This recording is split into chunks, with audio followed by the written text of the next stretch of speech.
So as I was trying to say, I'm going to grade the whole thing this time so that people get credit for the effort they put in. But after this one, we're going to go back to the old system. The rest of the homework will not be algebraically intense the way this one was. This is probably the hardest one you'll have all year. If you're paying attention, the rest will be more conceptual. The algebra in this thing was way more tedious than I expected, and this just turned out to be a very hard homework. But some people came to my office yesterday and really struggled and tried to find me today and managed to get it done. And some people get it and understand how to do this stuff, and I want to give those people credit. It was a good test of your knowledge of this material to date. If you couldn't get through any of the parts of any of the problems, then you've really got some work to do. And it's also a good lesson about keeping up. If you're not keeping up with this course as we go along, you're going to get completely lost and you're going to have no clue after a while. So if you don't understand concepts, you can't wait until 12 o'clock or 3. People are trying to find me at 3 o'clock today to try to ask questions and get it straightened out. You need to start your homeworks early enough so that I have a chance to give you the help you need. And I just can't do that 3 hours before the test when I have to teach a class this afternoon for 2 hours right before this one. So it was impossible for me to give some of the people all the help they needed because I just didn't get to you soon enough. And so I'm going to do my best. I was there for 3.5 hours yesterday, and my office was pretty full the whole time. And then I did another hour this morning, not quite a half an hour or something. Tomorrow I have a department meeting at 3:30, so I'll be there from 1 to 3:30. Is the best I can do. And so I'll have another, way overboard office hours to try to make sure that you have the help that you need. So, so that's that.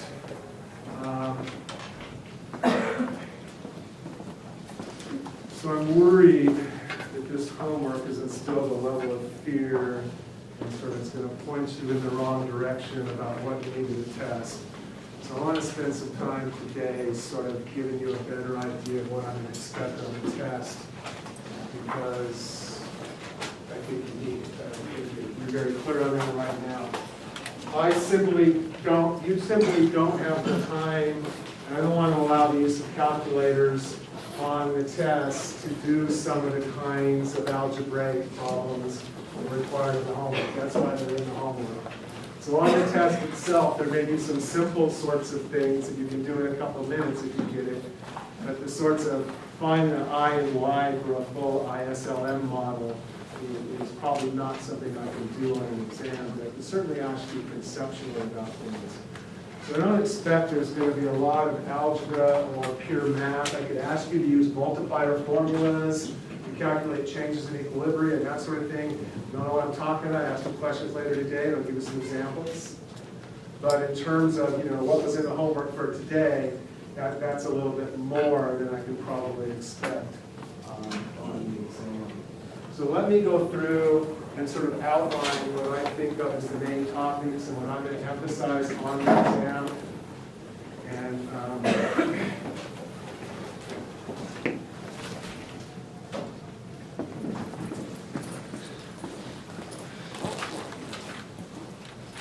And that'll give you some sense of the things you need to focus on, and then I can go back through and give some examples of what I mean in each particular part. So the main topics that I think we covered were first, how to measure GDP. So there was some intro material, but the meat of what we got was how to measure GDP. And then we talked about three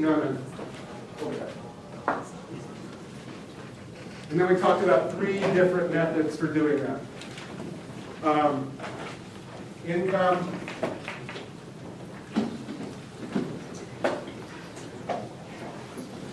so you can add up all the income in the economy. You can take the value, the total value of final goods and services.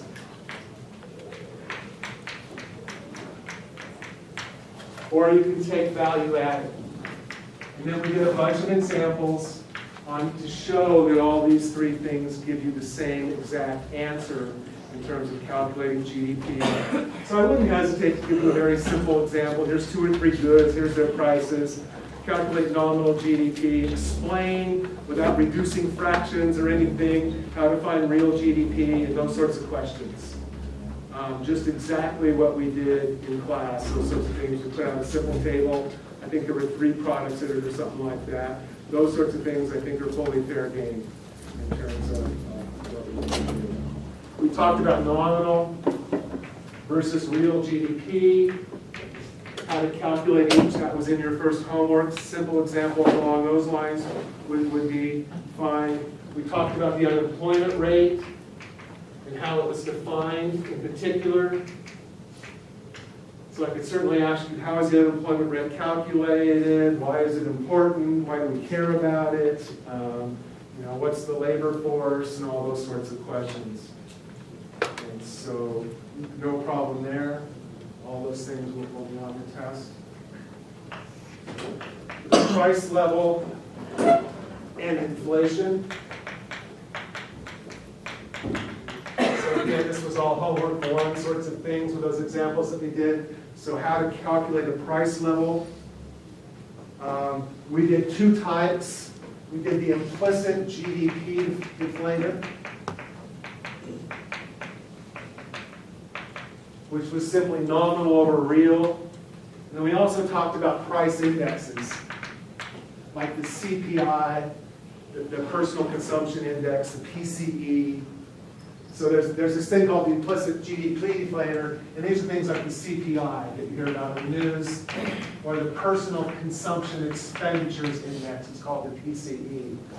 These are indexes of households' cost of living. So these are cost of living indexes for a household. This is the cost of a unit of GDP, which includes government goods, investment goods, and consumption goods. This is mostly just consumption goods, the typical household. We did examples of this one in the homework. We didn't do any examples of this type, though we hinted at how chain type indexes are calculated in one of the problems. The very last problem, chapter 1, was all about how these chain type indexes are calculated. And so it knows that. But probably for numerical, that's probably what I would focus on, since you didn't do any examples of these. These, though, conceptually, I would have trouble asking about that. And how to calculate inflation is just a percentage change. Then we talked about Oken's law. And we talked about the Phillips curve.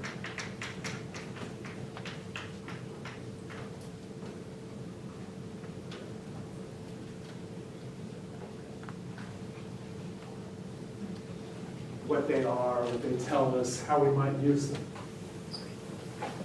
So for that section, what they are, we drew a graph of each one, and then talked about how to interpret points on those graphs. And so that would certainly be fair game.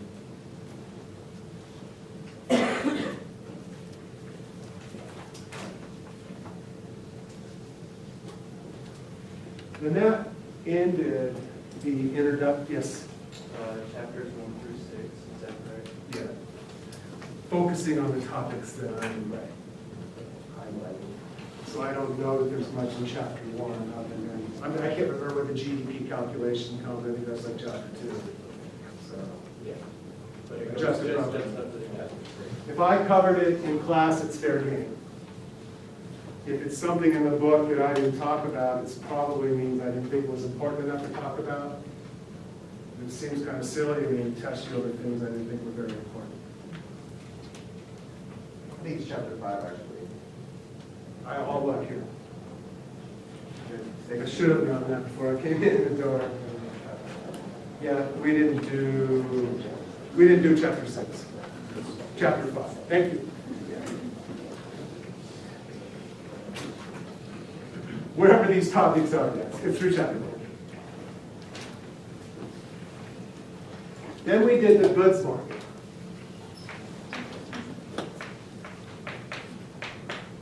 Talk about C, I, G, consumption, investment, government spending.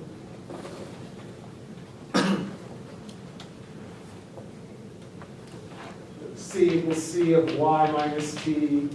I equals I of I and Y. Or earlier, I equals I bar We started with I fixed, then we did a more general case as we went forward. G equals G bar. We didn't put a bar over it, but G was just some fixed number. Taxes was just some fixed number. And then for sometimes we did specific examples. So this was a general function. Sometimes we used C equals C0 plus C1 as Y minus T to sort of show you how it works. And sometimes we did I equals B0 plus B1Y minus B2I in your homework anyway, as an example of that function. But those were just examples of these more general functions. So we said, okay, consumption depends positively on disposable income. Here's an example of a consumption function where this is the MPC. So you ought to know all about this consumption function and what it means. We talked about what C0 means. This is autonomous consumption and all the things it picks up and represents.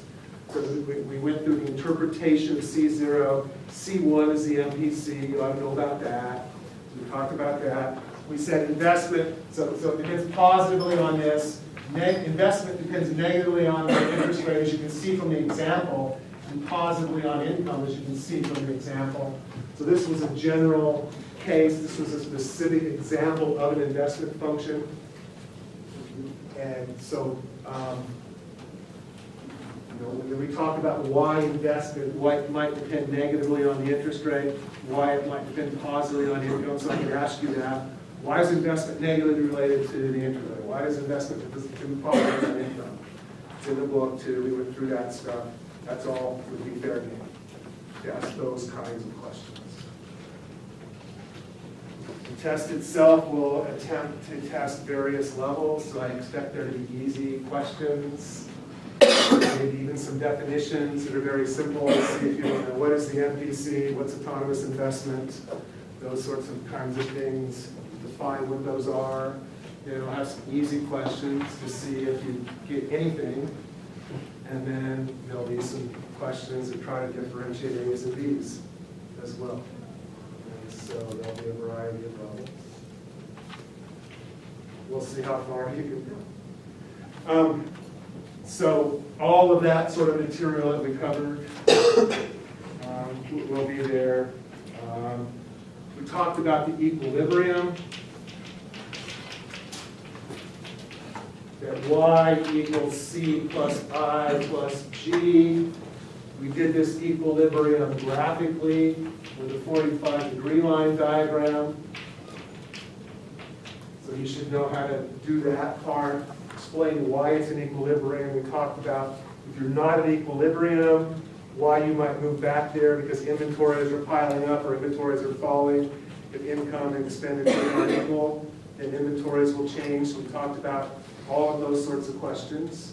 So you should be able to explain how this model works, how income would change and why it would change if government spending changed or taxes changed or one of the other autonomous variables changes. This thing will shift up and down. We went all through those problems. So, what would happen if autonomous consumption went up? What would happen if taxes went up? Government spending? Those sorts of things. What would happen to this curve? But those are coming in late. Remember that once we draw the numbers, we're not going to take the homeworks. And so you may get lucky this time, but from now on, right now, I wouldn't take a homework right now, just so people know. So all of that is fair game.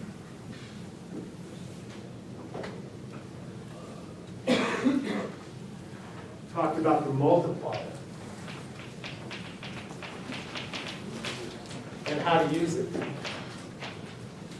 why we care about it, how to use it, those sorts of things.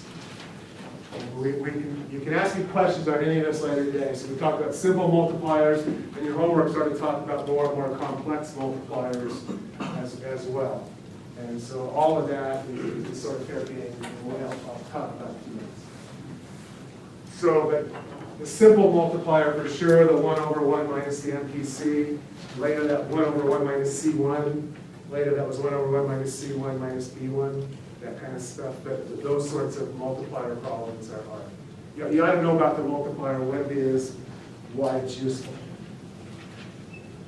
Then we talked about an alternative approach to equilibrium, where we did roughly saving equals investment. And this was the S plus T equals I plus G. I think we wrote S equals I plus G minus T. How to get from Y equals C plus I plus G, this equilibrium, to that one is there. Remember how to do that? This was C plus S plus T. That's all the uses of your income. You either consume it, save it, or it goes to taxes. Just cancel the C's and you're there. But so there's two ways of looking at the equilibrium: the savings equals investment approach, and the income equals expenditures approach. And so you get it from one to the other and sort of explaining this is leakages equals injections, and this is income equals expenditures. Then we did sort of a circular flow thing to try to explain it as well, but I'm just supposed to just sort of understand intuitively why these are equilibrium. At least be able to get from there to there. We drew some graphs of this, but I don't think those graphs are in the book, and I didn't really have to work with them much, so I'm not really worried too much about the graphical part here. But I do want you to be able to get from there.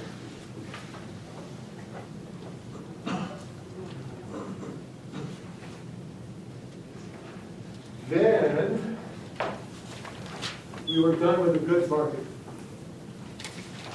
So the equilibrium, the shifts, all of that sort of thing for the goods market, why the equilibrium changes. Then we did money demand equals money supply. We did the financial market. So we moved in from the goods market to the financial market. Money supply was easy. We said money supply was exogenous.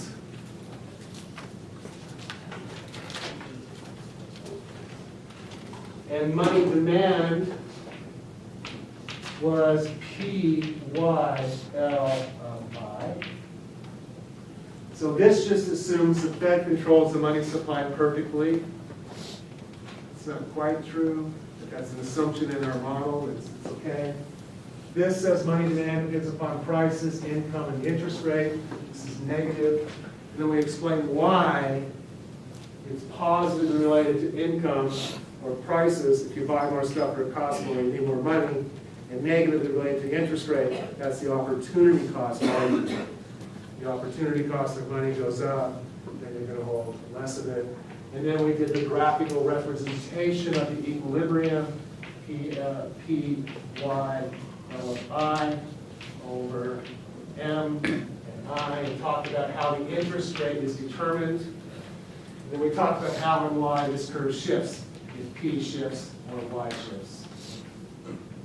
And then that's going to change the interest rate, and then you should explain why, intuitively, why the interest rate goes up or down when money demand goes up or down. Then we went on to bond prices and the interest rate.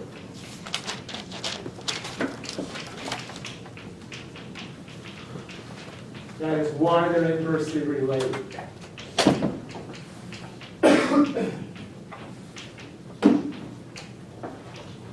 It's because the price was equal to the return over 1 plus I. We use this formula. So P is, an example was P was 100 over 1 plus I. That thing, so P and I have to be inversely related. You need to be able to explain an example like that. And explain why prices and interest rates are inversely related. So the kind of simple example we use in class. That'll help you understand why, for instance, when the money demand shifts up, why the interest rate would go up. You can talk about, well, change in the demand for bonds, and the price of bonds changes, so the interest rate has to change.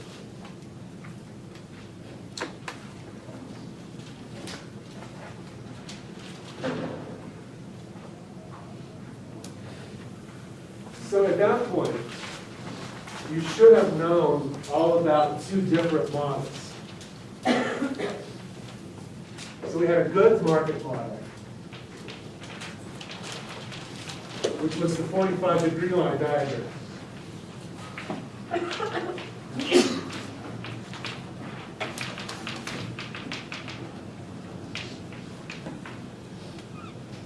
Then we had a financial market which was the money demand equals money supply.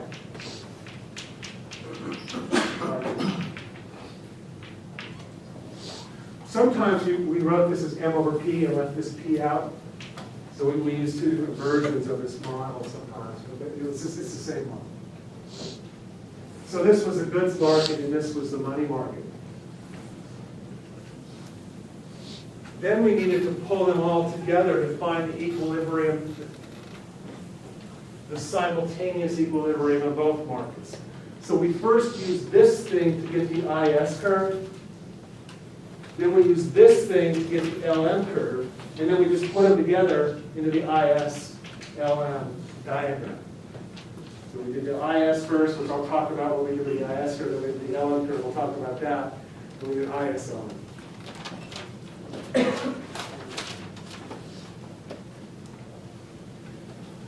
So for the IS curve, we derived it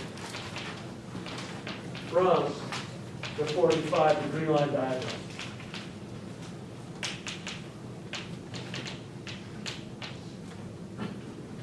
So we put another graph down here. We worked out the relationship between I and Y.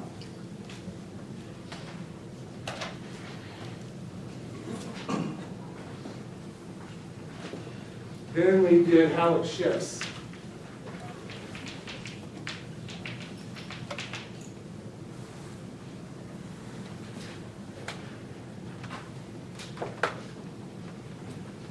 And then we did why it was flatter or steeper.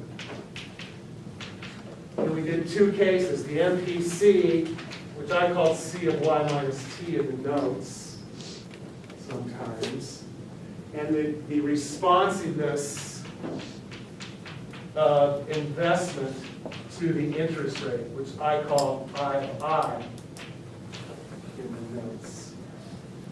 So we talked about how the slope, and not mathematically, but we did these graphically. So in one case you get two different shifts, in another case you get two different slopes of the expenditure function. So that's all we did with the IS curve. Write it, show how it shifts with, say, a change in government spending or taxes or other autonomous variables, and how it changes slopes if one of these two things change. Either one of those go up, it gets flatter. That's what we show.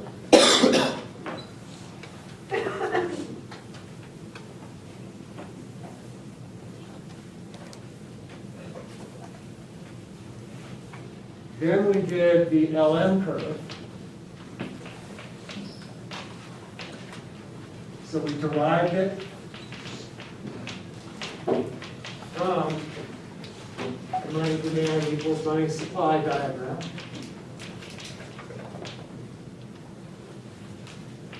We showed how it shifts.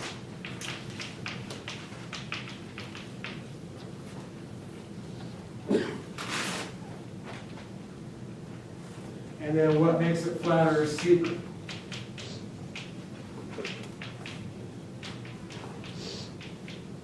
And the only parameter we looked at here was the responsiveness of money demand to the interest rate, what I call L of I in your notes. That gave you two different slopes of the money demand curve, and we just derived the LM curve twice, and we have it. So up until there, it's pretty much all graphical and intuitive is what I would emphasize in all of that material. So show me how the IS curve, use the 45-degree line diagram to show how the IS curve shifts if taxes go up. Drive the LM curve, show the LM curve is flatter or steeper if. Those sorts of questions I think are just fine.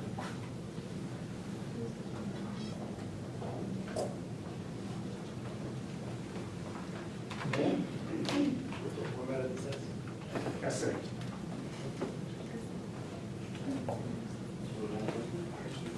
There'll be several questions. I can just go ABC, so it's sort of. There could be a couple of short answers, some definitions, so we'll see how it goes.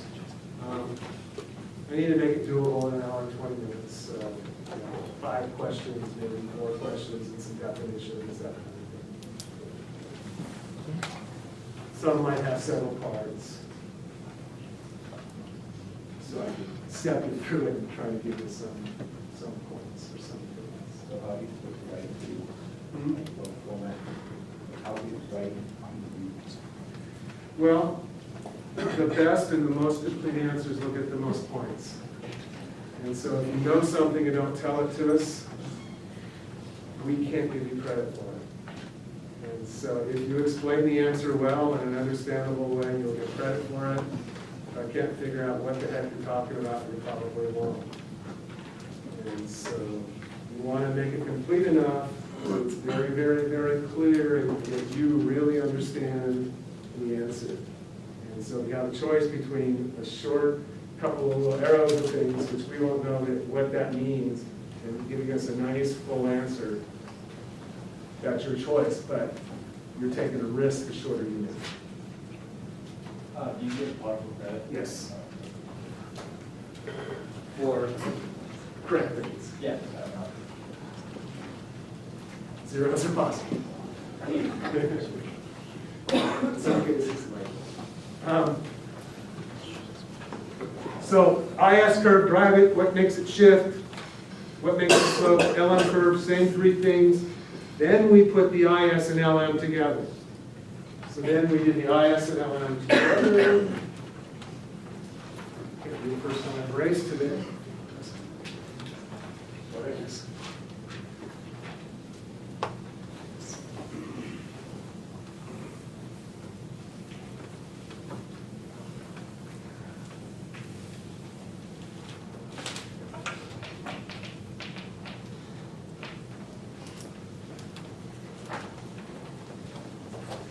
So, equilibrium, IS, LM, there it is. And then we did what changes the equilibrium.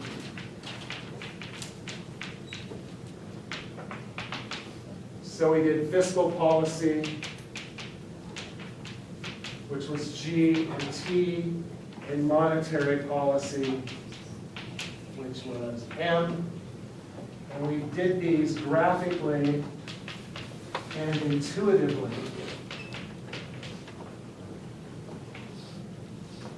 And we also did with fiscal policy crowding out, explain how that works. And that was part of the intuition as well. We did that both graphically and intuitively. And that was it. Right? That was the end of it.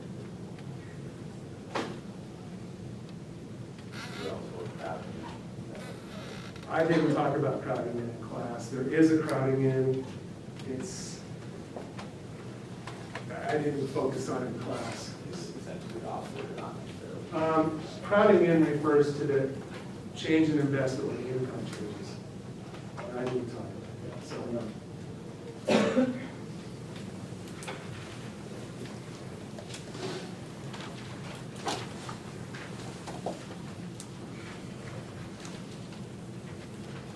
And I could certainly give you a simple example like, C equals C0 plus C1, 1 minus T, I equals I bar, G equals G0, find equilibrium, Y, multiplier, and all those sorts of things. Find the equation. I could give you a different investment function like I equals B0 plus B1 Y minus B2 I, and say find the IS curve.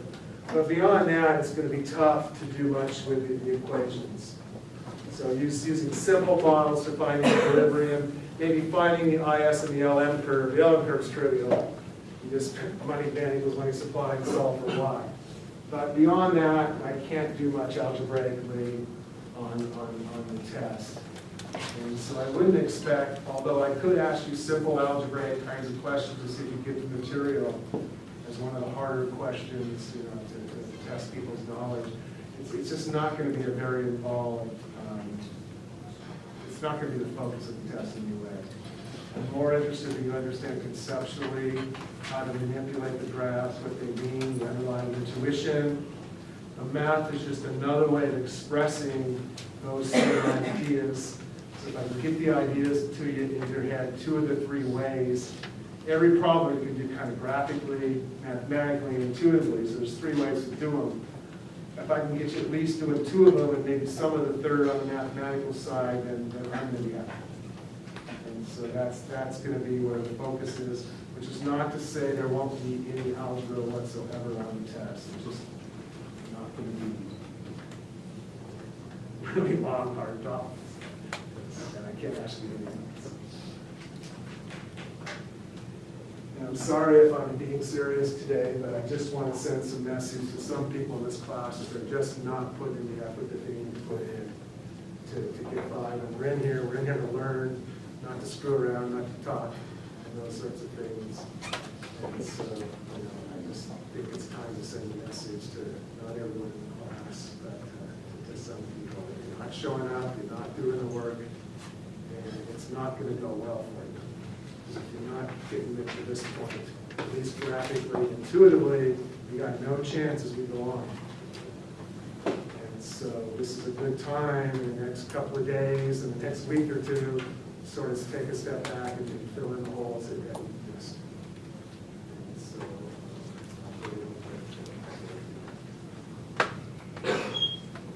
So now, how can I help you? What kinds of questions do you want me to answer? You really want to get on responsiveness of when you're going to die Yes. So the question is, can you show us how the slope of the LM curve depends upon L of I, the responsiveness of money demand to the interest rate? So the way I did this problem was to first say the slope of the money demand curve depends upon L of I, the responsiveness of money demand to I. Now let's not worry exactly what the relationship is. Let's find the answer, then back up. So what we're saying is, first of all, I'm not doing this problem yet. I'm just going to back up and remind you how to derive the LM curve. What we need to do is derive the LM curve twice. We're kind of going to do it simultaneously on one diagram. We want to derive it once with a small L of I, once with a big L of I. So what we'll get is 2 different slopes. And then we want to see how that changes the LM curve. But let's just remember briefly how you derive the LM curve. So here's P0, Y0, L of I. And here's M0. So I give the model a price, an income, and a money, and it spits out an interest rate. That's the endogenous variable. So it says, okay, if Y is Y0, then I is I0. So we can come over here and find that point, Y and I. So we say, okay, there's I0, and there's Y0. Now let's raise income to Y1 and see what happens to the interest rate. That'll give us the relationship between Y and I in the money market. So if we increase income, this thing shifts out to P0, Y1 L of I, and the interest rate goes up to I1. So at Y1, the interest rate is I1. Now we have 2 points on the LM curve, but that's enough for us to see what it looks like. We could pick a bunch more incomes and sort of map out the whole thing, but that's enough. So now we know the LM curve looks like that. So that's what I mean by derive the LM curve from the money demand, money supply diagram. So that was one of the 3 things you need to do with the LM curve. Now what we want to do is say, suppose this money demand curve were flatter. How would our answer change? So let's do that next. Now let's actually answer the question. So, now let's imagine Okay, we have two different money demand curves. P0, Y0, L of I. That's one of them. And another one that's flattened. P0, Y0, L of I. And the only reason these two curves differ is because of a different value of L of I. Yes. Over here, the income Uh-huh. grew, Yep. and the P, Y, L, it shifted to the right. Because this is big. Because Y increased, Right, correct? right. That's exactly right. And so we started off with money demand equals money supply. Then income goes up. That causes money demand to go up. That causes money demand to be greater than money supply. The M here on the left, as it stays the It same. stays the same. We only want to know how Y and I are related, all else equal. So when money demand is greater than money supply, people want more money. So they sell bonds to get more M. There's a shortage. So they want to get more money than there's out there, so they start selling bonds to try to get money in their pocket. That causes the price of bonds to go down, and we know that from that inverse relationship that the interest rate has to go up. And so intuitively, that's why income and the interest rate are positively related.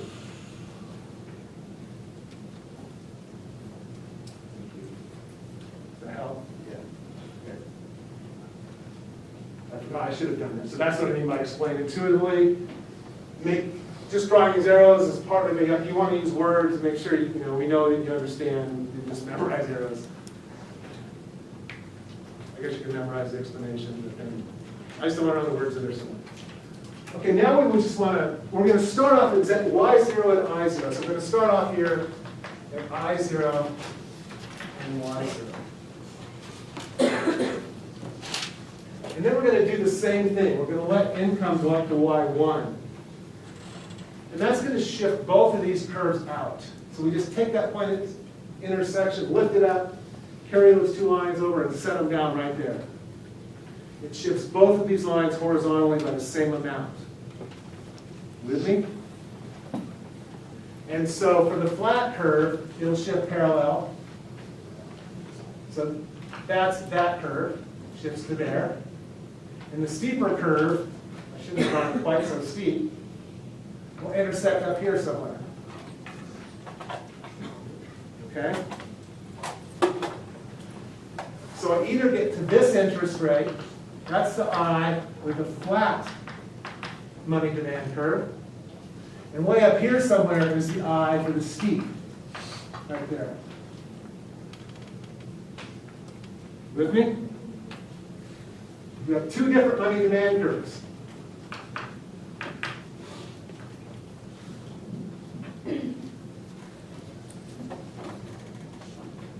Steep one, they both shift out. The steep one shifts by the same amount. This one shifts. They shift by the same amount. The steep one, you hit the money supply curve up here. The flat one, you hit the money supply curve there. So the interest rate goes up either to I flat, or let me just put it right here, I steep. Just pretend like it hits right here. So at Y1, you either get this interest rate or you get this interest rate. Same increase in Y, but you get two different increases in the interest rate. So you either get this LM curve for the flat money demand curve, that's this intersection, went from there to there, when income went up. Or you get this one, you get a very steep LM curve with a steep money demand.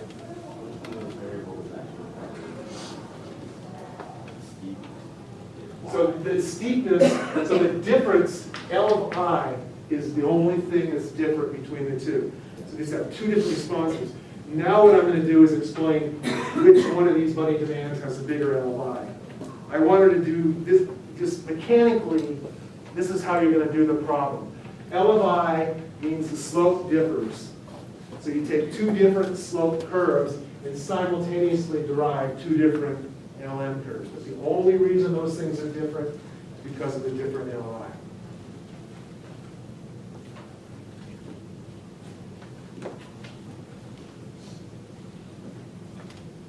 You can memorize the part I'm about to show you just to start out.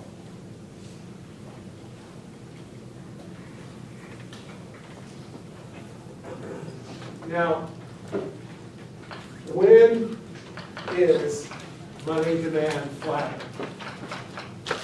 What value? For L of I, we're only talking about L of I here. So is it when it's big or when it's small that the money demand is flatter? So we take the money demand curve, it looks like this, P, Y, L of I. We want to know about the rise over the run, right? So what I want to know is how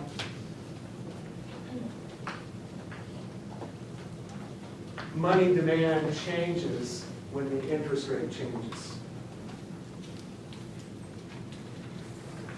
So if I lower the interest rate and money demand goes up that much, so if I lower the interest rate from I0 to I1, and then money demand goes up from MD0 to MD1, and I get this slope, right?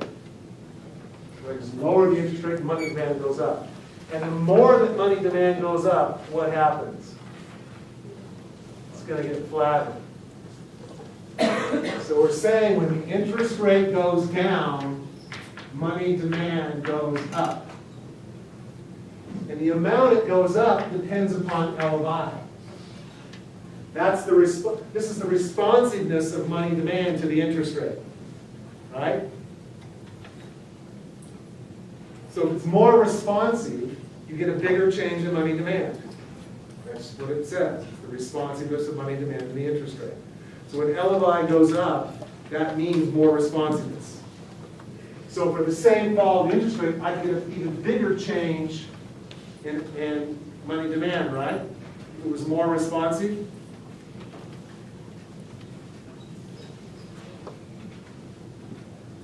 So the I goes down from 7% to 6%. So there's a 1% change. Fix that. In one case, money demand goes up by 4. If it's more responsive, money demand goes up by 8. Okay. So if we're working that out, we say, okay, here's 7, and here's 6. So we're going to start off at some point. Y0 and M0, MD0, whatever that is. Then we let the interest rate go down to 6. In one case, it goes up by 4. So in one case, the change would be 4. When the interest rate goes down, money demand goes up by 4. So that would give us one money demand curve, right? But if it's more responsive, this is the more responsive case, it's going to go up by 8. And so you'd be there. For the same fall in interest rate, you get a bigger change in money demand. Instead of getting to that point, you get there, so the money demand curve would be flatter. So the more responsive it is, the flatter the money demand curve becomes, and the flatter the LM curve becomes. So this is the more responsive case. And this is the less responsive. Because those correspond to the steeper and the flatter money demand curve. Steeper money demand is less responsive. Only goes up by 4. We drop the interest rate by 1, it went up by 4. So we get this money demand curve. If it goes up by 8, we get a flatter money demand curve. See that? And so you say, to do this problem, you say, okay, when it's more responsive, the money demand curve is flatter. So you write down two different ones, more responsive, less responsive, and then drive the LM curve twice.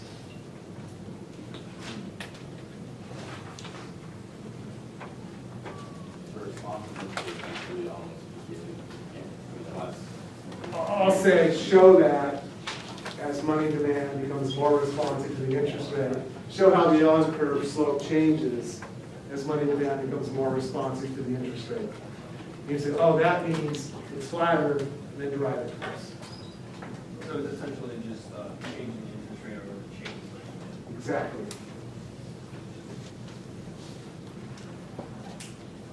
Just to help explain some of the stuff along with essay questions, could we kind of do like a small graph? Oh, you should draw graphs.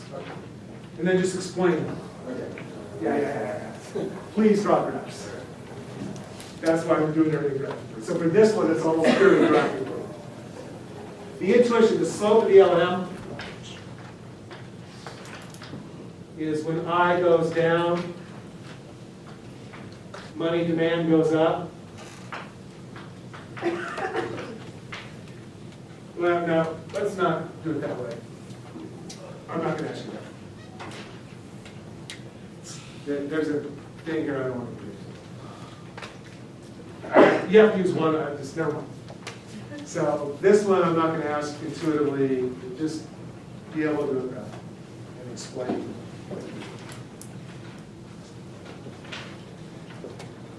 So the question would be, as money demand becomes more responsive to the interest rate, how does that change the slope of the LM? Something like that.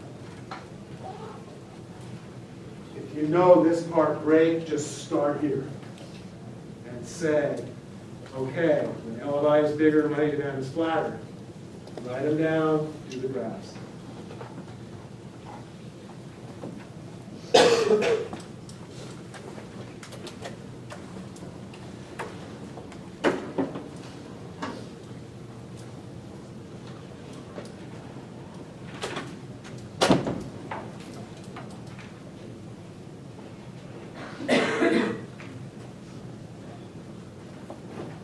Anybody else wanted to use this?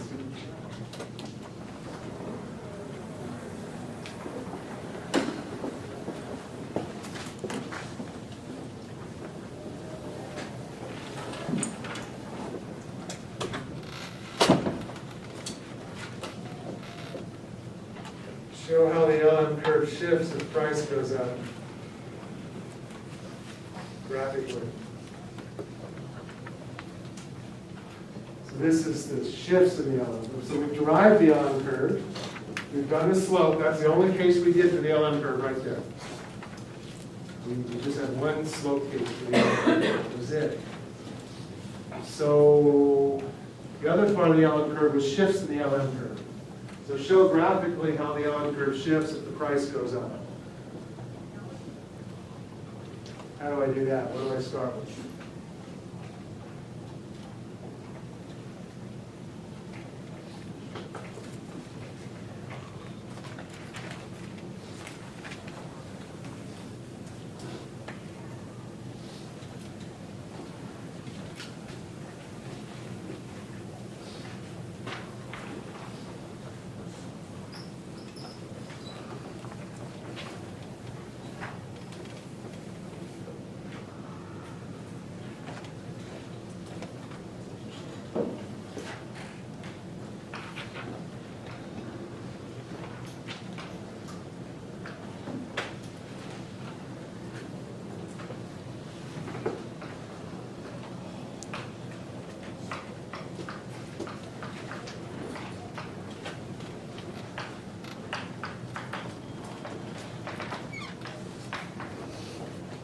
So pretend like we've already derived the LM curve. It actually depends upon M0 over P0, its position. So we start at this I0 right here, and that's going to give us this Y0. So we're going to start at that point on the LM curve. So we're not deriving, we've already done that. Now we want to show it shifts. So the question is, when the price level goes up, does the LM curve shift out or in?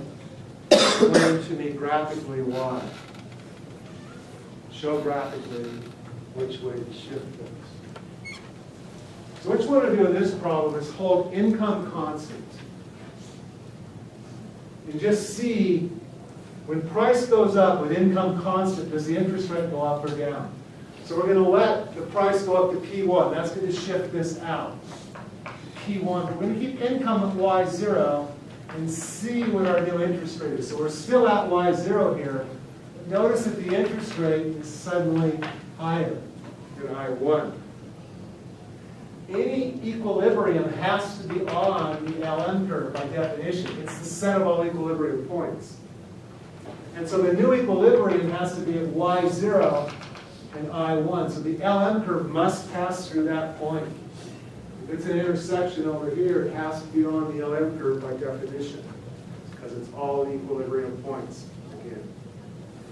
And so it must be that the LM curve shifted up.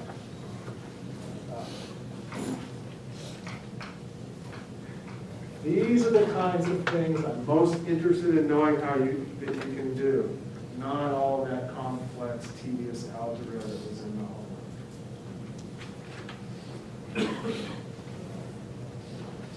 I'm more interested in the graphical conception.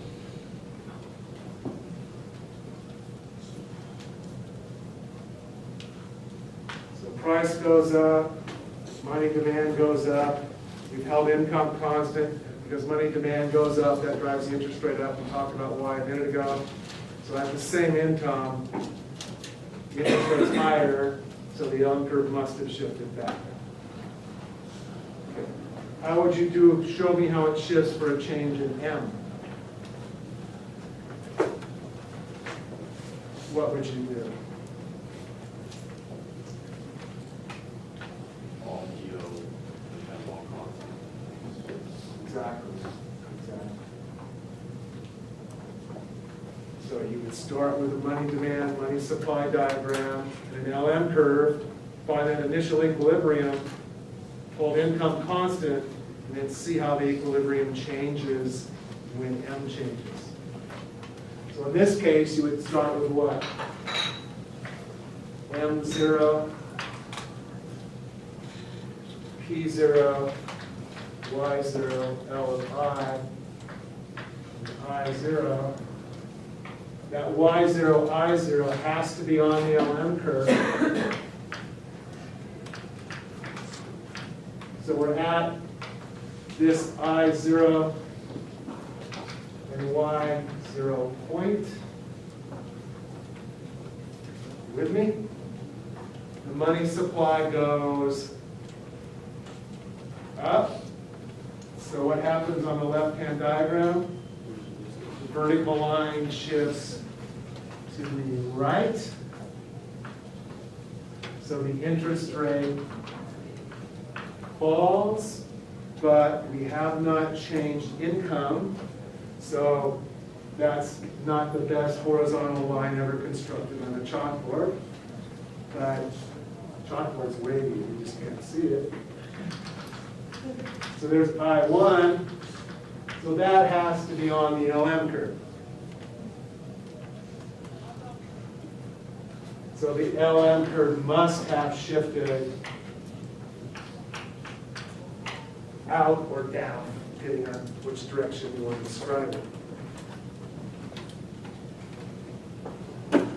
Sure hope that camera's running.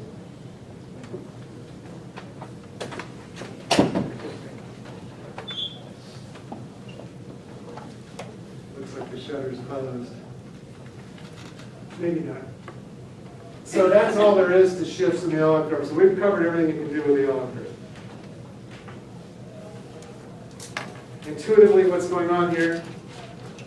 Money supply goes up. You start at equilibrium, money supply goes up, so money supply is greater than money demand. People have too much money. What do they do with the extra money? They buy bonds. So the price of bonds goes up and the interest rate goes down. Another way to think of it is interest rate's the price of money. When the supply of money goes up, the price of money falls. The first intuition is probably a little more complete, but both of those are sort of the same.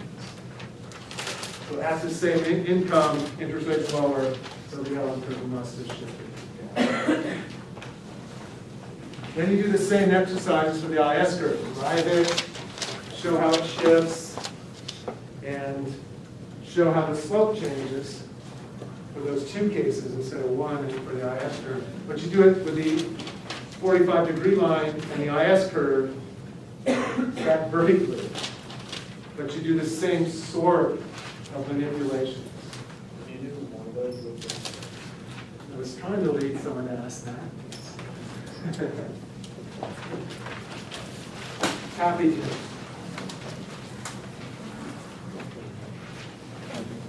We covered most of the class. Do you want to take a break first? Yes. Right. Or do you want to use all the time we have to review? How many want to break? Right. How many don't? Pretty much a tie, so we're going to have to go with the standard. So let's break for 5 minutes and 5 minutes only.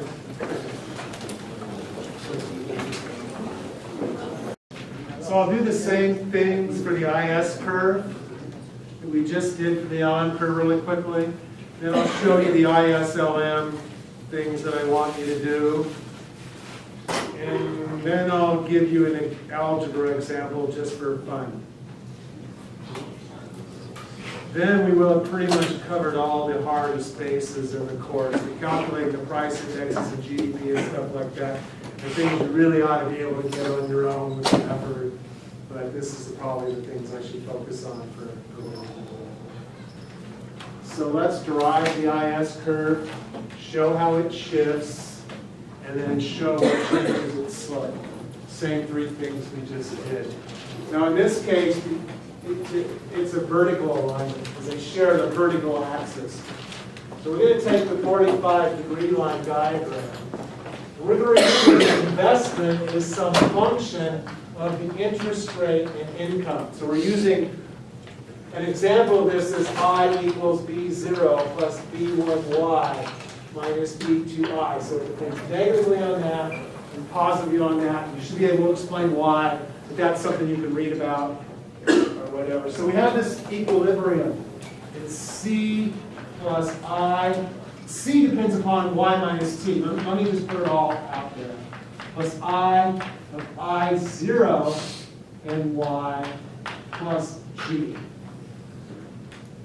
So that's the expenditures. That's Z, what we've been calling the expenditures, demand. We've given that several names.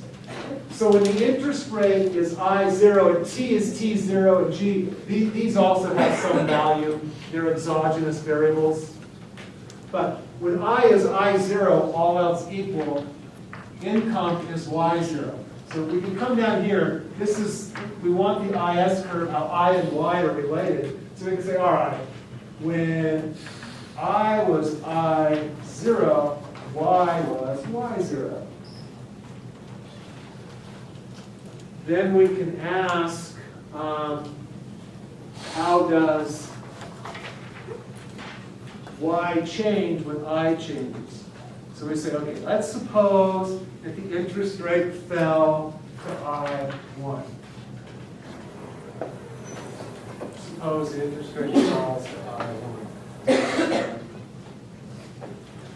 Then investment's going to go up because it's a negative relationship. So it's going to shift this curve up. How far it shifts depends upon how responsive investment is. But that's about the slope. We'll come to that in a second. But for investment has some responsiveness to the interest rate. It shifts up. So it shifts up when the interest rate falls. C of Y minus T plus I of I1 and Y plus G. So when the interest rate is I1, output goes up to Y1. So it must be that the IS curve is negatively sloped. Intuitively, all that's going on is that when the interest rate falls, we let the interest rate fall, we want to see what happens to income. So when the interest rate falls, investment goes up, shifting this curve up. that causes expenditures to be greater than income. Initially, income equaled expenditures, interest rate falls, that makes spending go up. So now spending is greater than production. Let me say production here, because that might be a little more intuitive. Production or income, you can say it either way, because those are equal. That's what the different ways of calculating GDP is all about, to show those are equal. So that means that inventories fall, and when firms see their inventories falling, they tend to increase output. So we see a negative relationship between the interest rate and income. So that's the intuitive story. Interest rate falls, it drives spending up, people start spending more, production hasn't ramped up yet, inventories begin falling, that's a signal to firms to ramp up production, and they do. So the interest rate falls, that drives spending up, spending goes up, inventories start falling, and then firms ramp up production and match the higher level of spending. That's the story. That's why it's negatively sloping. And then how flat it is just depends on how strong each one of these arrows are. How much, that's the responsiveness of investment to the income, right? That's to interest rate. So how much investment, if it was more responsive, this goes up more, right? If investment's more responsive to the interest rate, investment would go up more for a given fall in I, right? That would give you a bigger change in Y. If you had a bigger change in Y for the same fall in the interest rate, what's going to happen to the IS curve? It's going to get flatter. We'll show that graphically in a second. So when you get a more responsive, you can do it intuitively too. When you get a more responsive investment response, you get a bigger change in income and a flatter IS curve. So that's the intuition for the slope. Right here, when investment goes up and income goes up, this link here between is the multiplier. 1 over, the simplest case, the simplest, that's the word simplest I've ever written, but that's what that's supposed to say. The simplest case is 1 over 1 minus the MPC. So when the MPC goes up, the multiplier gets bigger. So for a given change in investment, you get a bigger change in income and the curve gets flatter. Because the multiplier is bigger. So when the MPC goes up, you get less leakages for circular flow, if you remember your 202. And so you get a bigger multiplier and a bigger change in income for a given fall of the interest rate. So again, that's going to make it flatter. So when the MPC goes up, the IS is flatter. And when the responsiveness of investment goes up, the IS curve is flatter. You can see that. The second one, it's easier to see the second one if you just shorten this up and say, okay, here's where the two parameters. When investment goes up, income goes up. And this is the multiplier. And when the MPC goes up, the multiplier goes up. So you get a bigger change for a given fall in the interest rate and a given responsiveness. A bigger multiplier gives you a bigger change in Y, so you get a flatter curve, just like the other case. We'll show that graphically too. That's the intuition for the slope of the IS curve, which is we drop the interest rate by a certain amount, and the more income goes up, the flatter it gets. When will income go up more? Well, when you get a bigger change in investment, or when you have a bigger multiplier. So in either case, you're going to get a bigger change in the flatter. So now, but I'm getting a, should I do the slope now and then do shifts? Since I'm already doing the slope, I might as well just continue this. Then we'll do the shifts in the IS curve last. So let's do the responsiveness first. So just like the LM curve, what we want to do is derive the LM curve twice, or the IS curve twice. One for a small responsiveness of investment, and one for a big responsiveness. Okay? So we're going to start with the same setup. 45-degree line diagram. C of y minus t plus I of I0 and y plus g. Y, I, y0, y 0, and I 0.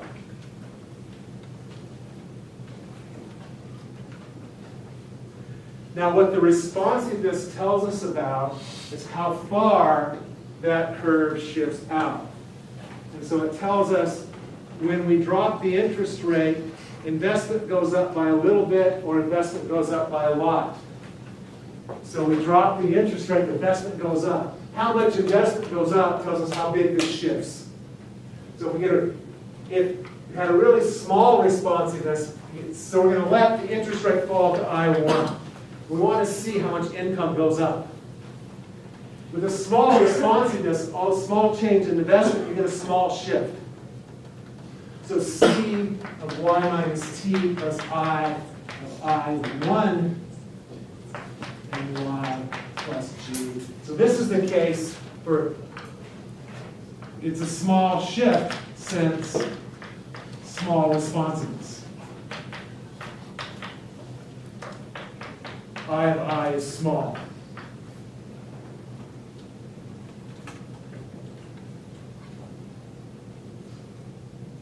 So in that case, income would only go up by a little bit. And so you get a very steep IS curve. And so it's not very responsive. You don't get a big income boost here. You don't get a big shift because there's not much of a change in investment. So you get a very steep curve. Got that? Now if we had more responsiveness, what happens? You get a bigger shift. So if it's more responsive, you might go to C of y minus t. It's the same fall in the interest rate, it's still I1. We just get a bigger change in investment. So this is the case for a larger responsiveness. It's a bigger shift, right? So it's a bigger shift. We get a bigger change in output because we get a bigger change in I. Same multiplier, we get a bigger change in Y. The MPCs are the same. The only thing that's different is the responsiveness. So in that case, for the same fall in the interest rate, we've got a bigger change in output. And so the curve must be flatter.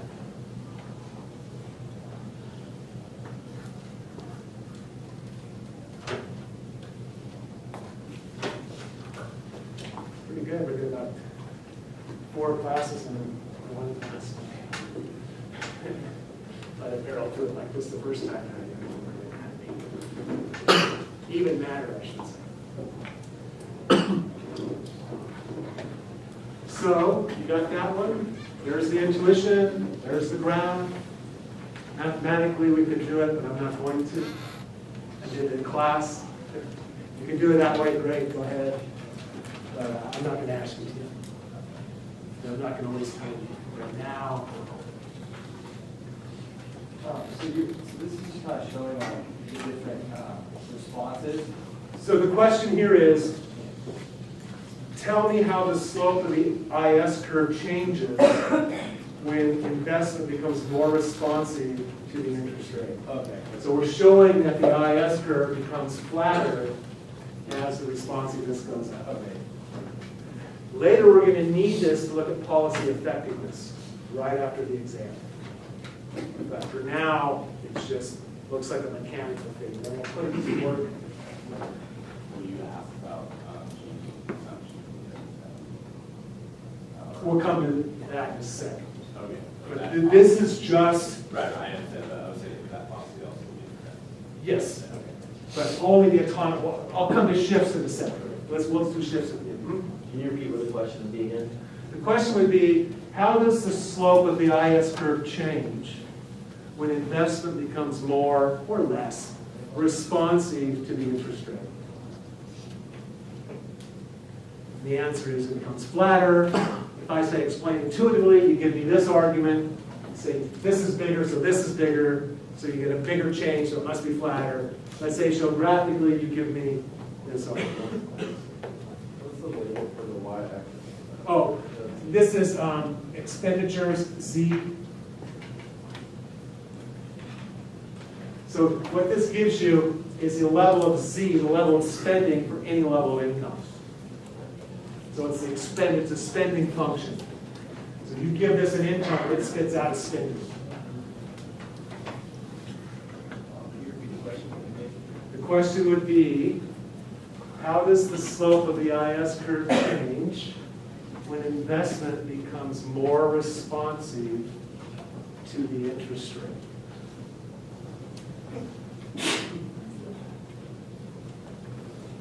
Becomes flatter. It becomes flat. Here's the intuition. Okay, now I'm going to do the MPC. This is the multiplier. So how does the slope of the LM curve, IS curve, change when the MPC gets bigger or smaller?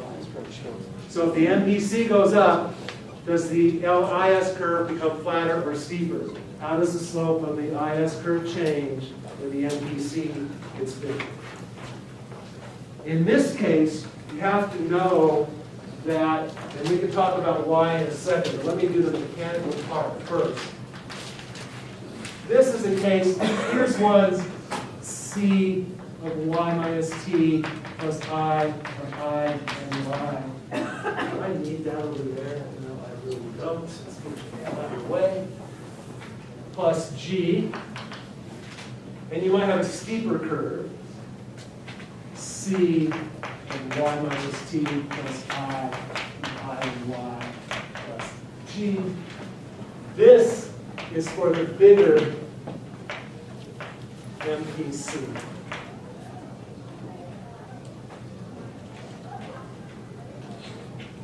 The MPC essentially tells us how much spending goes up when income goes up. So if I start here and I increase income, with a bigger MPC, you get a bigger change in spending. The change in spending is over here. The change in income is here. So increase income, the more spending goes up, the bigger the MPC is, the steeper the curve. It's okay to memorize that and say the Z line is steeper when the MPC is bigger.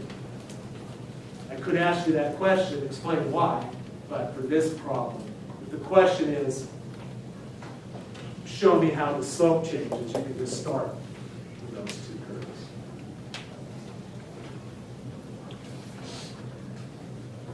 Did you get the argument about that I was just saying? If the Z line tells us if income goes up, how much does spending go up? So this is the change in spending. And this is the change in income.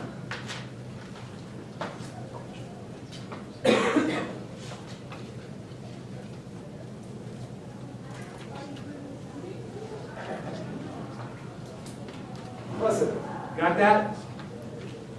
If the MPC is bigger, that means you get more spending when income goes up. That's what the MPC means. More goes to consumption.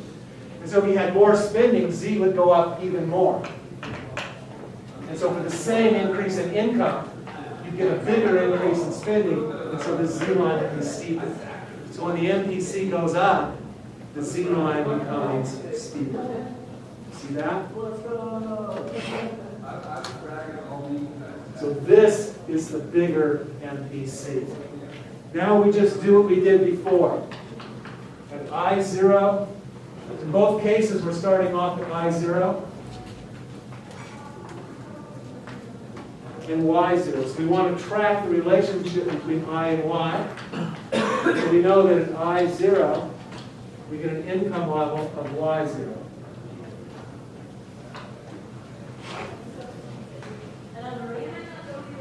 Now we're going to drop the interest rate to I1, just like we've been doing here, and see what happens to income.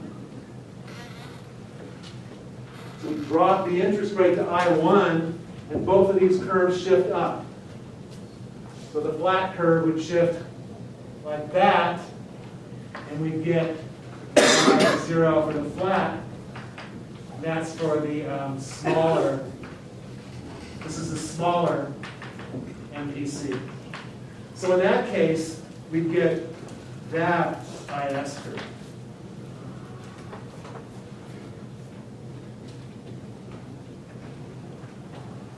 I haven't done the yellow line yet. That's just the flatter curve. In the other case, it's going to be a little steeper, so you're going to shift like that. So you're going to get to that point. It's the same fall of the interest rate. This is C of y minus t plus I of I1 and y plus g. This is also C of y minus t. It's the same thing, plus I of I1 y plus g. What's different is not the change in the interest rate, it's the MPC. So for the same fall of the interest rate, here's the y for the steep, or that's the bigger MPC. For the same fall of the interest rate, so this was y flat here, here's y steep here, you get an even bigger change in income. So the interest rate still falls by the same amount, but income goes up a lot more because the curve is steeper. So in this case, you get a flatter IS curve. So the bigger the MPC is, the flatter the IS curve.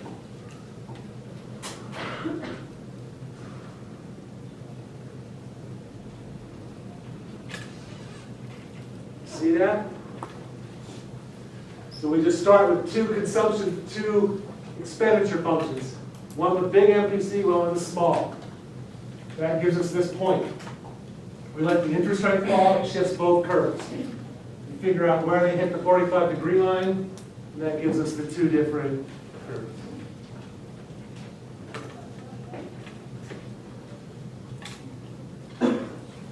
Now I see some heads nodding, that's encouraging. Got that? So for the LM curve, Y is exogenous, and for the IS curve, I is exogenous? Yes.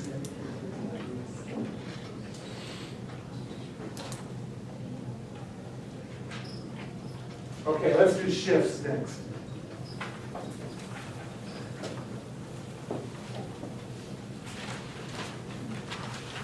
May I erase this? You need it? Okay.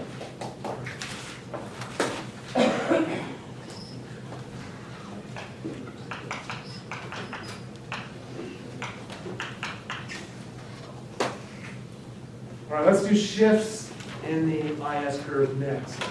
You start off this time at an equilibrium on the IS curve. So let's do C of y minus t0 plus I of I0 and y plus g0 and y0. We've already derived our IS curve, so let's just find out where we're starting on this IS curve. So we're at this point, I0 and Y0. And I want to let, all of these would be the same. G going down, T going up, autonomous consumption going up, or autonomous investment going up. Any one of those, if G goes up, this thing shifts up. If T goes down, this thing shifts up. If consumption rises, autonomous consumption rises, this thing shifts up. If autonomous investment rises, this thing shifts up. So anything that increases spending shifts the spending curve up, except the change in income. That's a movement along the expenditure function. Anything that I say on the test that makes spending go up would shift. So if I say, show how the IS curve shifts if expected future income goes up. What do you think happens to your consumption if expected future income goes up? So spending goes up, so the consumption, the spending function shifts up. Because spending would go up. So anything that increases spending will shift this curve up. I'm going to do a specific example of government spending but it's intended to show you exactly that. Anything at all that shifts spending up will cause this to shift up. So let's let government spending go up to G1. And we're going to hold the interest rate constant. So this is C of y minus T0 plus I of I0 and y plus G1, where G1 is bigger than G0. So we're just letting government spending go up, and we're holding the interest rate completely constant. That will then increase income to Y1 at the same interest rate. So that has to be on the IS curve, because any intersection's on the IS curve. So it has to be on the IS curve. So it must be that the IS curve shifted to the right. So the general result here is simple. Anything that increases spending shifts this curve up and shifts the IS curve to the right. The only case where that's different is a change in income, because that will move you along the IS curve.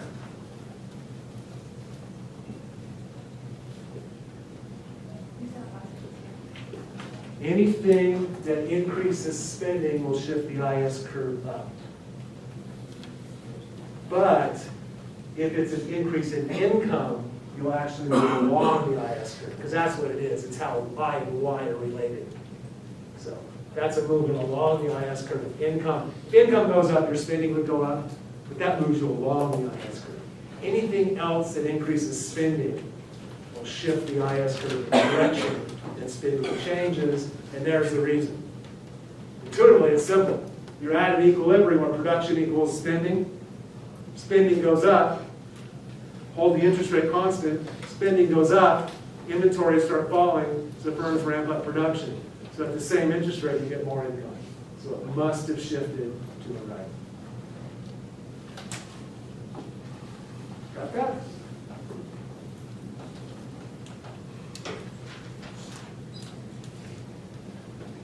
Then we put all this together. We haven't used the slope part yet, but we have used the shift part. So then we put the IS and the LM curves together. We said, okay, we have this goods market equilibrium. So the goods market equilibrium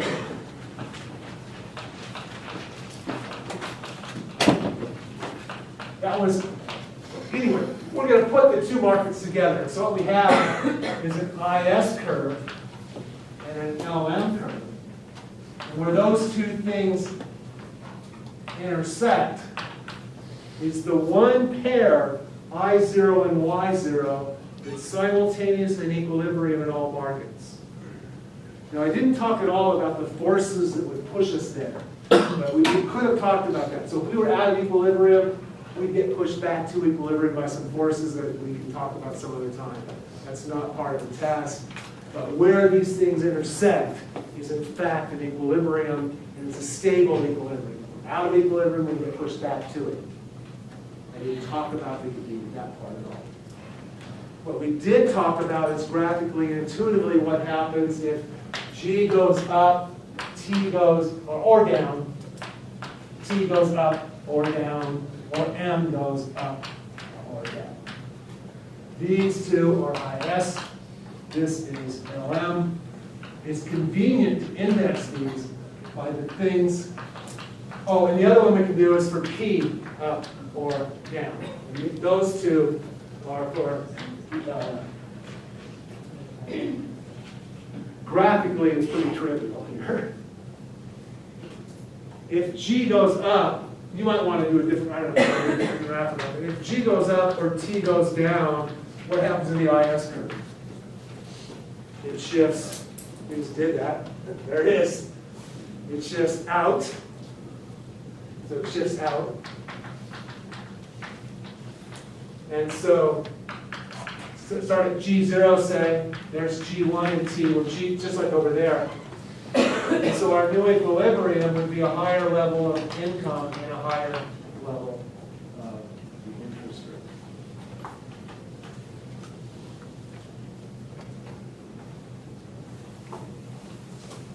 And then I could ask you to explain the economics, the intuition.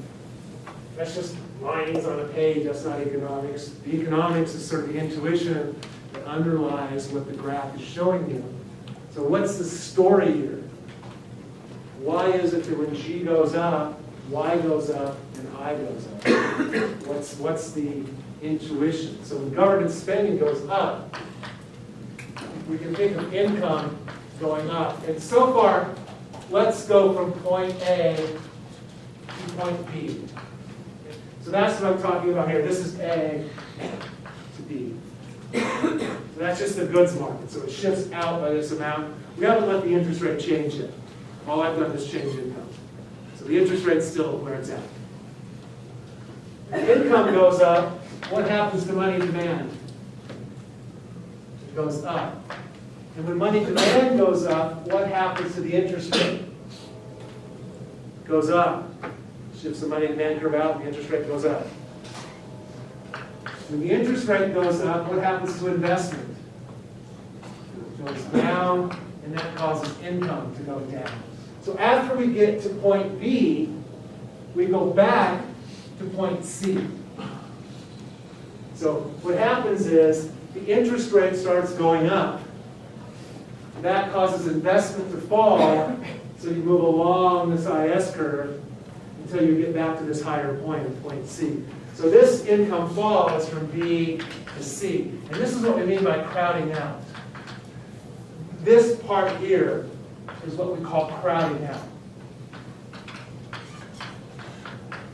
What's happening is an increase in government spending, G, is crowding out private investment. Because there's a fixed amount of money out there to borrow. When government spending goes up, when tax is fixed, there's more borrowing. That raises the price of money. Since money's more expensive, private investment falls. So the government borrowing crowds out some of the private borrowing that's used for investment.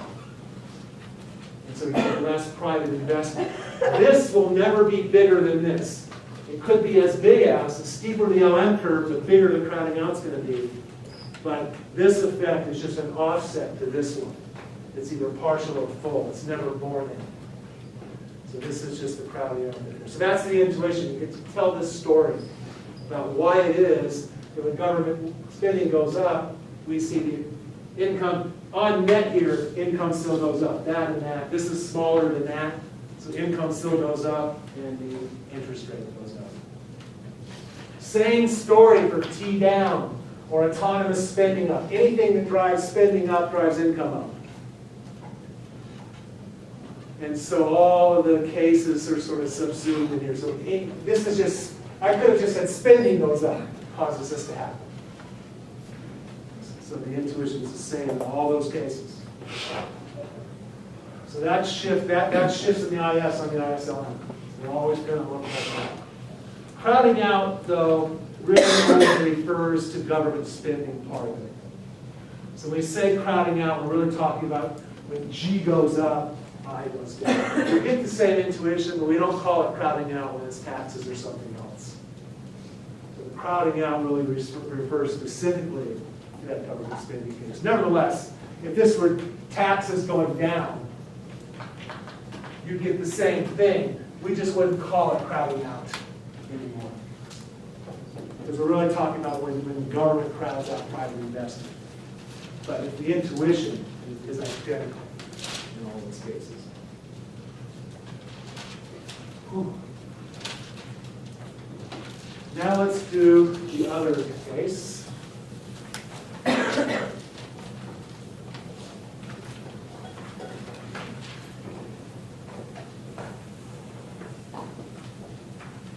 can guarantee you something we talked about today will be on the test. Quite a bit of what we talked today will probably be on the test. All right, let's do a change in M or a change in P. So we have an IS, G, and T. I could put zeros on there, but I'm just going to focus on this. LM of M0 over P0. So in this case, we have Y0, I0. Let M go up or price go down. Either one. Either one of those things.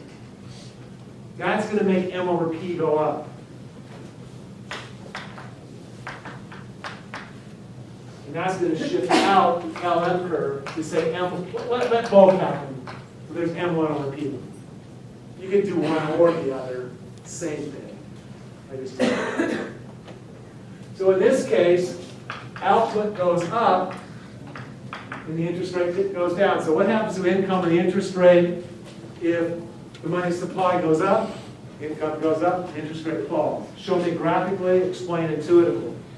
There's the graph. Those questions are pretty easy. Just need to figure out which direction the damn thing shifts. We just worked all that out earlier. And the intuition for this one is what? It's pretty easy. When the money's supplied, when M goes up or P goes down, money supply is greater than money demand. In real terms, it doesn't make any difference. What happens to the interest rate when the supply of something, what happens to the price of money? Supply goes up. It's going to fall, so the interest rate falls. When the interest rate falls, what happens to investment? Goes up. So what happens to income? Goes up. So we get a fall in interest rate and an increase in income. That's it. Pretty simple intuition for that case. There's none of this crowding out stuff. So that intuition is the same for those two cases as well. Now again, I've left some words out, but this is the story. That's a hieroglyphic summary of the story. Must be a better word for that. It's symbolic. Symbolic representation of the words. Yes? Did you write sentences or do you write that? I would prefer that you do explain what's going on rather than just memorizing. That's what I was saying earlier. A more complete answer, you'll get some credit for knowing that much. But the most complete answers would explain it all too, if they have, if they could. Those are the kinds of questions I'm going to ask. What happens to income and the interest rate when autonomous consumption goes down? Explain graphically and intuitively. What happens to income and the interest rate when the price changes? Show me graphically, explain intuitively. The taxes change, the government spending changes. So for the ISLM stuff, that's as much as we did. And so that's what it will be all about.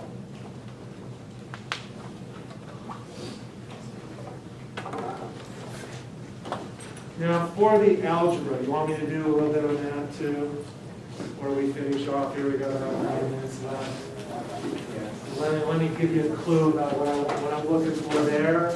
And then I think I will have covered all the hard stuff that I expect here on the test. I didn't go over, as I said earlier, what is GDP, what is the price level, and that sort of thing, but I think that's material that you can do very easily. So, let me try to give you, I'm happy to do a homework problem if you want, but let me maybe just try to give you a more general overview of what I'm looking for. So mostly it's about finding the IS curve or finding the LM curve or finding the equilibrium. It's about finding the equilibrium always. And so what you need to start with the algebra stuff is always, what is the equilibrium in the goods market? What is the equilibrium in the money market? That's your starting point. If you want equilibrium output, you have to start with an equilibrium condition. And then you find the output that satisfies the equilibrium condition, or the interest rate that solves the equilibrium condition. To find an equilibrium, you have to start with the equilibrium condition. In the goods market equilibrium is always Y equals C plus I plus G. That's a nice chunk. For the money market equilibrium, it's always money demand equals money supply. So those are the equilibrium conditions. So all the algebra is going to start with those conditions because you're finding equilibrium values. You're finding the things that solve those equilibrium conditions. So what happens is, I give you some form for each one of these functions. You might have c equals c0 plus c1 times y minus t. These are just numbers. Think of this as being 11 and this as being 1/2. If c0 and c1 bother you, just say 11 and 1/2 when you see them. These are just numbers. They're just parameters. They just stand for some number. So don't let the letters fool you. Those are just standing for a number. If you want to think of them as a specific number, if you want to write 100 over this one and 1/2 over this one, go ahead. There's some number is all that they are. So we'll give you a consumption function. Sometimes we'll give you an investment function. B0 plus B1y minus B2i. All you do to find the equilibrium, if I say find the equilibrium output for the goods market, for a given interest rate, all you do is you plug that into there, and that into there, and solve for y. It's that easy. That's all your homework had to do. You start with the equilibrium condition, you plug in what c is, you plug in what I is, and then you solve for y. That's the equilibrium income. So if I want to find the IS curve, it's the same thing. It's just a set of equilibrium points. I plug that into there, and solve for y. So you say, okay, y equals c0 plus c1 times y minus t plus b0 plus b1y minus b2i plus g. Now that's just high school algebra that you all had to prove that you knew before you came here, or should have. And so now you just pull out your 8th grade algebra and solve this. And so you do it, and you get y equals 1 over 1 minus c1 minus b1 times c0 minus c1t plus b0 minus b2i plus g. So if you solve it, that's what you'll get. This thing in front is called the multiplier. This is the multiplier, and this is all the autonomous spending. That's autonomous consumption. That's what C0 is autonomous consumption. This is autonomous investment. This is exogenous taxes. Some fixed interest rate for the IS curve. And government spending. So these are all the autonomous components. This is the multiplier. But it's always the same. You just plug in what these things are and then solve for y. This is the IS curve. It's a relationship between y and I. When I goes up, y goes down. So it's a negative relationship. So this tells us how y and I are related.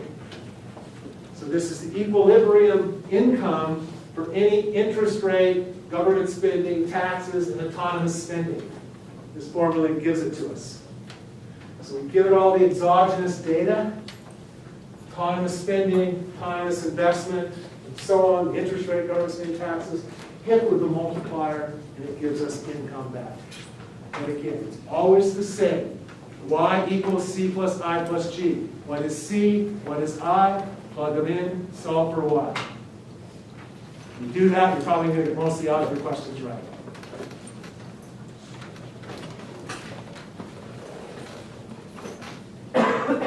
So that would be the IS curve. The LM curve is even easier.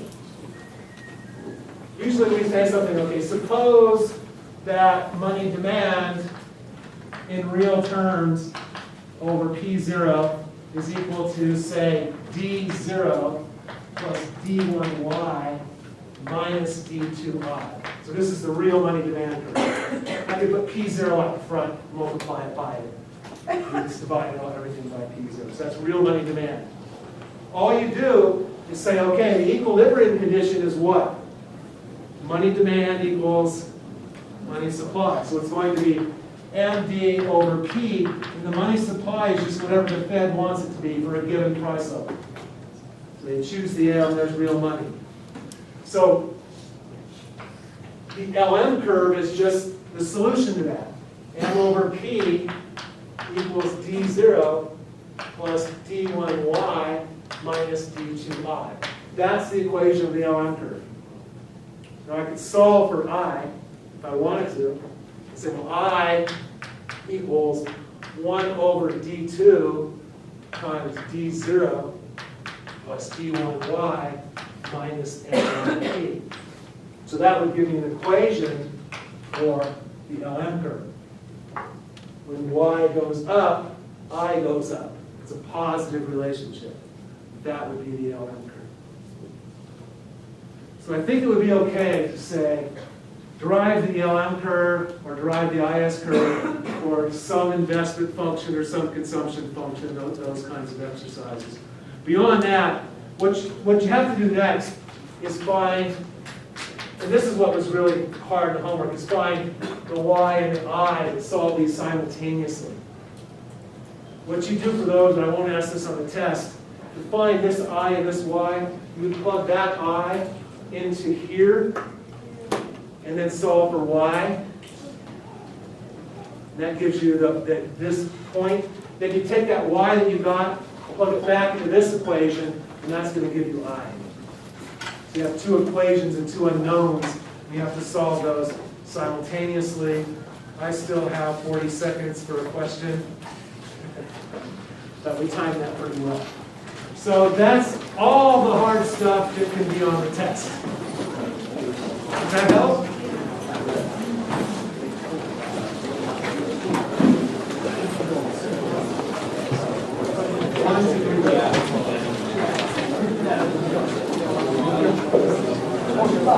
I could ask the things that I would give you a question. So I give you C equals I equals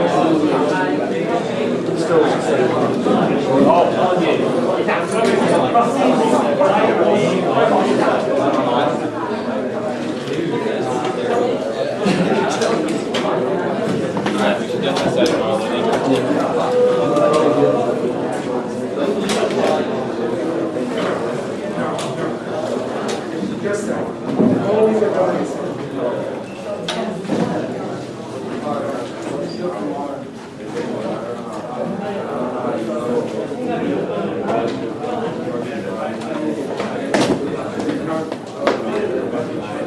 This is always smaller than that.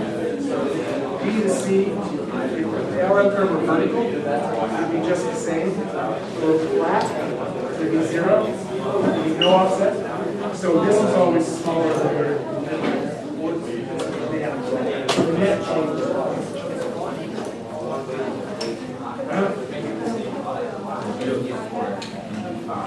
Yes, sir. Because when the money supply goes up, the supply is greater.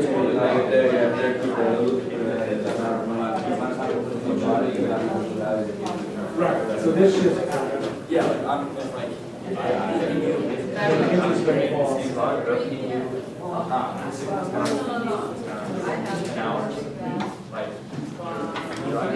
Here's money demand, here's money supply.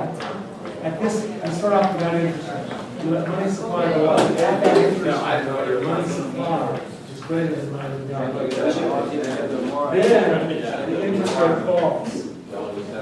Here. At the initial interest rate, money supply, this line's the money demand. Move that. It is. So money supply is greater than money demand. That means the price of money falls. So the interest rate then falls until we get to that point. Okay? Yeah. Yes. This is the money, this is money. I would give you money demand. This is the Yep. Workers, projectors, like wages, it's not. Right. Wages are too high. How say certain countries have better revenue and they can pay for steel. How does the worker projection affect how much they work on the So the more productive you are at a given wage, the more likely it would be that production would be in your country. Because if you have low wages and high productivity, that's going to make your goods really cheap. So the more, for a given wage, the more productive you are, the more attractive you will be. Okay.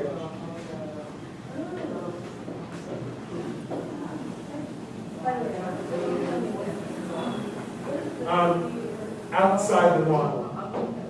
And so if I have supply and demand, say that demand is some function of price and income, and supply is some function of price and wages. So this, if I give, so demand depends upon income and supply depends upon wages. So if I give the model wages and income into the supply and demand model, it gives me the price and income. So for any wage, I get quantity and price. So these are the exogenous variables. Those are the things that come from the outside. And these are the things on the graph are the endogenous variables. So I give the model the exogenous variables, and it spits out the endogenous ones. If I give it a different income, say income goes up, so I feed different data into there, it gives me a different price and quantity. So price and quantity, the endogenous variables, these are the data that I give the model. So the endogenous is in the model. Yeah, and exogenous is from the outside. So if you take these as given, those are exogenous. Yes. Yeah. Yeah, outside. X means out, Yeah, yeah. and N means in. That makes sense. Thursday, yes. Uh-huh.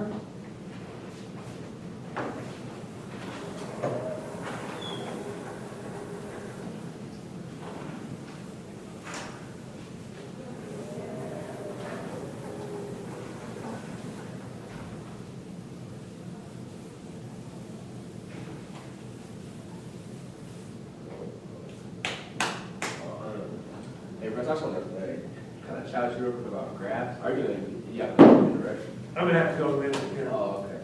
No, like actually, obviously, Marshall said, like, when I do my reads in the book, I don't know, it's kind of, I can understand the theories and stuff and like how to do it. I'm just having a real hard time, like, connecting the theories with the graphs. I don't know, maybe it's just the way I learned it. I was just wondering, maybe I could, like, y'all just focus more on, like, graphs. And the algebra I get is just, like, tying the two together, like, I just don't know. So that's probably something I should take a little more time than I have. So why don't you stop by tomorrow and come with a list of questions, exactly what you need to know, and we'll go over it. So I've been teaching for 4 hours, my voice is about gone. And I got some things I need to do, and so I'm gonna go do that.